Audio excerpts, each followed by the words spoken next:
Very good evening. Welcome to the channel basically the maths by Gurinder ma'am. आज की इस video में हम +2 का एक टॉपिक डिस्कस करने जा रहे हैं जिसका नाम है matrix method to solve the linear equations. ये एक बहुत इंपॉर्टेंट टॉपिक है +2 लेवल पे मैट्रिसेस एंड डिटर्मिनेंट्स में। डिटर्मिनेंट्स इसमें यूज़ होते हैं, थोड़ा थोड़ा मैट्रिक्स मल्टीप्लिकेशन भी यूज़ होता है। So let's start with the topic.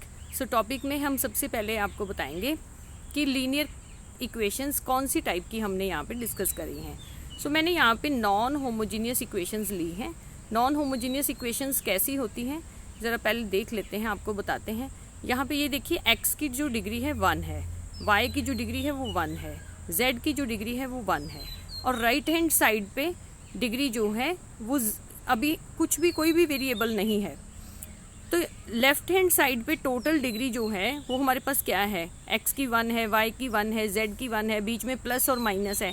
It means left hand side में degree is 1। And what about right hand side?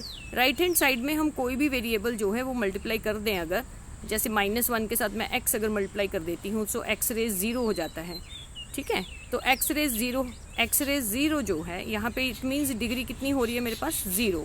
और लेफ्ट हैंड साइड पे हम फर्स्ट इक्वेशन की बात कर रहे हैं और लेफ्ट हैंड साइड पे मेरे पास डिग्री हो रही है 1।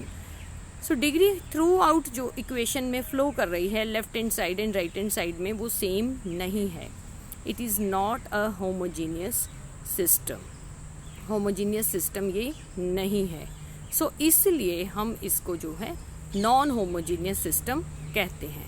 तो अब हम बैक आते हैं और अब इस सिस्टम को स्टार्ट करते हैं कि कैसे ये सिस्टम जो है फ्लो करेगा।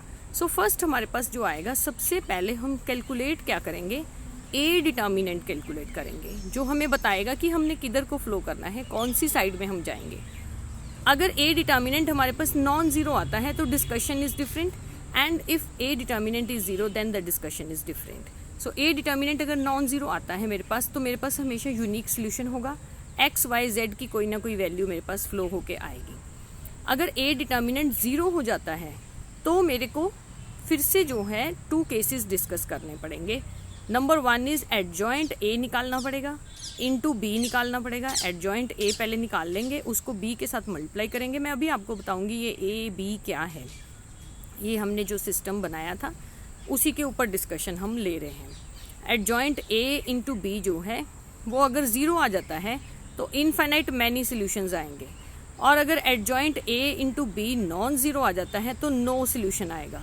बहुत बार क्वेश्चन जो है वो एग्जामिन द कंसिस्टेंसी के ऊपर ही होता है। कंसिस्टेंसी हमने देखनी है कि सिस्टम जो है वो कंसिस्टेंट है कि इनकंसिस्टेंट है। मैं 2 वर्ड्स आपके साथ यूज़ कर रही हूँ, consistent and inconsistent. Consistent means कि कोई ना कोई सोल्यूशन एग्जिस्ट करेगा, ईदर यूनिक सोल्यूशन होगा या फिर इनफिनिट मैनी सोल्यूशन होगा। तो फ्लो चार्ट में आप देखिए हमारे पास ए डिटर्मिनेंट अगर नॉन ज़ीरो है तो यूनिक सोल्यूशन होगा, और ए डिटर्मिनेंट अगर 0 है और उसके बाद एडजॉइंट ए इंटू बी 0 है तो इस केस में हमारे पास इनफिनिट सोल्यूशन होगा। और दूसरी चीज़ मैं डिस्कस कर रही हूँ इनकंसिस्टेंट। तो इनकंसिस्टेंट में हमारे पास नो सोल्यूशन होता है। तो नो सोल्यूशन के केस कब आएगा, जब ए डिटर्मिनेंट 0 है और A adjoint A into B non zero है। कंडीशंस एक बार आपको जो है वो लर्न करनी है, और अगर आप इस फ्लो चार्ट की हेल्प से लर्न करते हैं तो I think it is very easy to grab on. So let's on to the question. Example लेते हैं। डिग्री मैंने आपको इसकी पहले से समझा दी है कि डिग्री क्या है लेफ्ट हैंड साइड की और राइट हैंड साइड की। अब मेरे को एक सिस्टम ऑफ इक्वेशंस दिया हुआ है। अब इस इक्वेशंस को मैंने सॉल्व करना है मैट्रिक्स की हेल्प से। अब यहाँ पे मेरे पास जो है x है लास्ट इक्वेशन में और z है और y नहीं है। y नहीं है तो मैं y को यहाँ पे खुद से लिख दूंगी 0 टाइम्स y। सो मैं इसको थोड़ा सा जो है वो अमेंड कर सकती हूँ। मैं कैसे करूँगी, मैं x को यहाँ से हटा देती हूँ और मैं यहाँ से फिर से जो है x को यहाँ लिख के और यहाँ पे 0 टाइम्स y लिख देती हूँ। सो मेरे पास जो ये इक्वेशंस बन चुकी हैं, अब मैं इन इक्वेशंस को ले लेती हूँ मैट्रिक्स की फॉर्म में। सो यहाँ से सिर्फ कॉफिशिएंट्स मुझे उठाने हैं 3 2 1, और यहाँ से मुझे कॉफिशिएंट सेकंड ऐसे ही फर्स्ट रो के ये आ गए, ये फर्स्ट कॉलम के ये आ गए 3 2 1। ये देखिए मैंने यहाँ पे लिखे हैं 3 2 1 कॉलम वाइज। ऐसे ही मैंने दूसरे कॉलम के उठाए हैं -4 3 एंड 0, तो मैंने दूसरे कॉलम के यहाँ पे लिख दिए हैं -3 -4 3 एंड 0। फिर मैंने इसके बाद थर्ड वाले कॉलम के कोफिशिएंट्स उठाए हैं 2, 5 एंड 1, यहाँ पे 1 है, ठीक है। तो यहाँ पे मैंने 2, 5 एंड 1, तो ए मैट्रिक्स आ चुका है मेरे पास।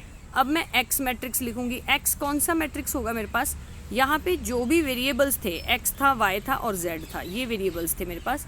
तो तीनों का मैंने एक मैट्रिक्स जो है कॉलम मैट्रिक्स बना लिया है, एक कॉलम में उनको डाल दिया है। एंड व्हाट अबाउट बी, ये जो राइट हैंड साइड पे हमारे पास ये जो बचे हुए थे, इनको हमने बी में डाल दिया है। This is R B matrix, column matrix. So entire matrix, ये तीनों इक्वेशंस जो हैं मैंने मैट्रिक्स की फॉर्म में इनको डाल दिया है। A X is equals to B. So let's move on to solve these equations. सो मैंने सबसे पहले ए डिटर्मिनेंट लिया है, क्योंकि मेरे एंटायर डिस्कशन जो थी हमने जब स्टार्ट करी थी, तो ए डिटर्मिनेंट के ऊपर ही मेरा काम टिका हुआ है कि ए डिटर्मिनेंट क्या होगा। तो ए डिटर्मिनेंट मैंने लिया है, ए निकाला है अभी आपके सामने। ए मैट्रिक्स को जो लिया है उसका डिटर्मिनेंट निकालेंगे। Expanding it by any of the row, आप किसी भी रो से इसको एक्सपेंड कर सकते हैं। चाहे तो आप इसको फर्स्ट रो से करिए, सेकंड से करिए, थर्ड से करिए, कॉलम से भी कर सकते हैं। प्रेफरेबली हम जहाँ पे ज़ीरो आती है हम वहाँ से प्रेफर करते हैं कि उसी रो या उसी कॉलम से किया जाए। जैसे यहाँ पे R3 जो है वो हमारे पास क्या आ रहा है, वो उसमें एक एलिमेंट 0 आ रहा है, तो हम इसमें एक्सपेंड करते हैं। सो 1 टाइम्स 1 के साथ कौन सी चीज़ें मल्टीप्लाई होंगी, 1 को हम छोड़ देंगे रो एंड कॉलम को, और बाकी हम ले लेंगे। -4 × 5 20 हो गया, -20। एंड इस साइड अगर हम मल्टीप्लाई करते हैं, जब नीचे से ऊपर जाते हैं तो यहाँ पे आ जाएगा -6। सो -20 -6। सिमिलरली 0 का एलिमेंट हमने लेना नहीं, इधर 1 बचा हुआ है, तो 1 × जिस रो और कॉलम में 1 है वो छोड़ देंगे, बाकी सब ले लेंगे। ये कॉलम भी छोड़ देंगे, ये रो भी छोड़ देंगे, तो ये 4 एलिमेंट मेरे पास बच रहे हैं। सो ये चारों एलिमेंट जो है मैंने ले लिए। 3 × 3 9 एंड +8 आ गया मेरे पास। सो ये मैंने सॉल्व किया। -26 + 17 -9 विच इज़ नॉन ज़ीरो। तो नॉन ज़ीरो आ गया है। अब मेरे पास जो है मैं क्या करूँगी, इसको नॉन सिंगुलर मैट्रिक्स हो गया। सिंगुलर मैट्रिक्स होता है जब डिटर्मिनेंट 0 हो जाता है, नॉन सिंगुलर होता है जब डिटर्मिनेंट 0 नहीं होता। तो डिटर्मिनेंट 0 नहीं है, it means system is consistent.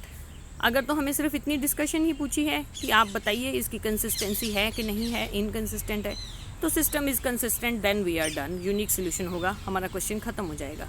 But अगर हमें क्वेश्चन में सॉल्व पूछा है कि आप XYZ की वैल्यूज़ निकालिए, तो वैल्यूज़ के लिए we have to move on, हम आगे जाके उसकी वैल्यूज़ निकालेंगे। अब हम एक एक जो हमारे पास एलिमेंट है उसका हम कोफैक्टर निकालेंगे। तो कोफैक्टर हम कैसे निकालते हैं, कोफैक्टर का मेथड भी बहुत आसान रहता है।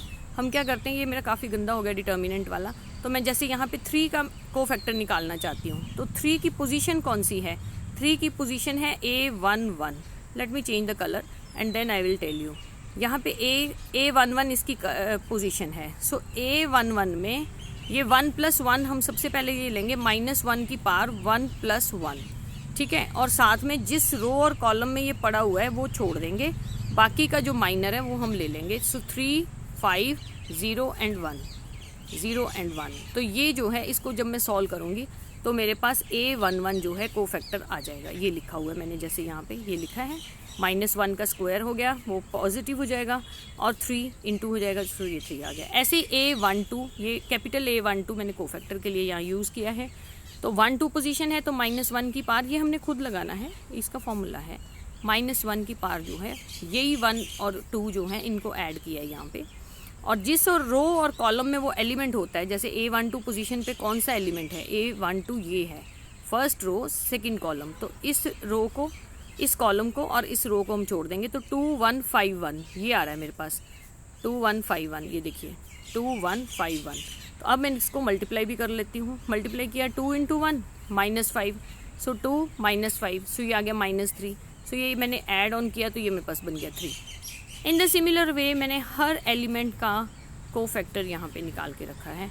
A13 का, A21 का, A22, A23, A31, A32, A33। So moving on this way, मैं इस सारे के कोफैक्टर्स जो हैं एक मैट्रिक्स में लिख लिया है। मैंने करना क्या है, मैंने एडजॉइंट निकालना है। तो एडजॉइंट निकालने के लिए I will take the transpose. मैं ट्रांसपोज ले लूँगी, ट्रांसपोज लूँगी तो मैं सारे के सारे फर्स्ट रो जो है उसका कॉलम ट्रांसफ़र कर दूँगी। यहाँ पे कॉलम बन गए, यहाँ पे -3 था तो यहाँ -3 लिख रही हूँ मैं। अब मेरे पास क्या हो जाएगा, अब मैं A इन्वर्स निकालूंगी। A इन्वर्स कैसे निकलता है, 1/A determinant into adjoint of A। Adjoint of A, तो ए डिटर्मिनेंट की वैल्यू हमने निकाली हुई थी, एडजॉइंट ए की भी निकाली है, सबको डिवाइड किया हमने, डिवाइड किया तो मेरे पास ये ए इन्वर्स भी निकल के आ चुका है। एक्स निकालना था, मेरी प्रॉब्लम थी एक्स निकालना, एक्स मेरे पास निकलेगा A inverse into B, so A inverse ये वाला सारा ए इन्वर्स था और अब ये साथ में बी जुड़ गया है। मल्टीप्लिकेशन करेंगे, रो बाय कॉलम मल्टीप्लाई करेंगे इसको, फर्स्ट एलिमेंट 3 इंटू -1 -3 आ गया, फिर 4 इंटू 7 28 आ गया, फिर -26 इंटू 2 -52 आ गया। सिमिलर वे सेकेंड रो, फिर कॉलम, एक ही कॉलम है हमारे पास, वो एलिमेंट्स आ जाएंगे, फिर थर्ड रो आएंगी और फिर कॉलम आ जाएगा, फिर ये वाला एलिमेंट आ जाएगा एंड देन मूविंग ऑन। हमारे पास सभी सॉल्व करने के बाद, प्लस माइनस करने के बाद ये वाले एलिमेंट्स मेरे पास सॉल्व होके आ गए हैं।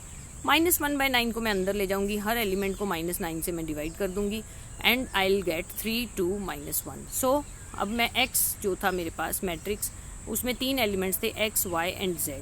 तो x कॉरस्पॉन्ड किसको करेगा, x will correspond to the first value 3, y किसको कॉरस्पॉन्ड करेगा 2 को, z किसको कॉरस्पॉन्ड करेगा -1 को। सो तीनों एलिमेंट्स मेरे पास निकल चुके हैं, यही मेरा रिक्वायर्ड सोल्यूशन था, यहीं तक मुझे आना था। सो सॉल्व हो चुका है हमारे पास नॉन होमोजेनियस सिस्टम। एक्चुअली कुछ स्टेप्स हैं जो आपको सिर्फ रिकॉल करके रखने हैं। When you solve with 2-4 questions तो you will be very clear with the solution.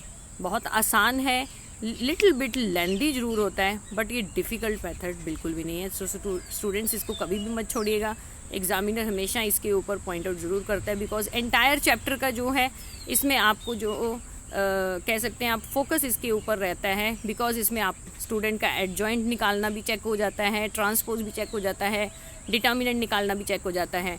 So thank you all of you, we will stay tuned with you in the next video. Thank you.